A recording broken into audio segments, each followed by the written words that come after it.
આમોદ તાલુકા કોંગ્રેસ પ્રમુખ નરેન્દ્ર પટેલ ઉર્ફે કાજી સહિત ચિંતન પટેલ બેની ધરપકડ। આમોદ તાલુકા વિકાસ અધિકારી દ્વારા આમોદ પોલીસ મથકે આપવામાં આવેલી ફરિયાદના આધારે આમોદ તાલુકા કોંગ્રેસ પ્રમુખ નરેન્દ્ર પટેલ ઉર્ફે કાજી તથા ચિંતન પટેલની ધરપકડ કરવામાં આવી હોવાની માહિતી સામે આવી છે।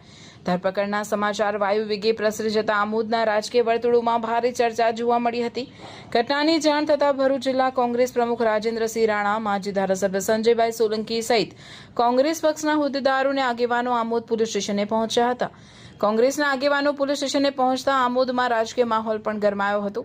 હાલ સમગ્ર મામલે આમોદ પોલીસ દ્વારા નોંધાયેલી ફરિયાદના આધારે કાયદેસરની કાર્યવાહી હાથ ધરવામાં આવી રહી છે। જો કે ફરિયાદમાં કરવામાં આવેલ આક્ષેપોની હકીકત અંગે પોલીસ તપાસ બાદ જ સમગ્ર મામલો સ્પષ્ટ થશે।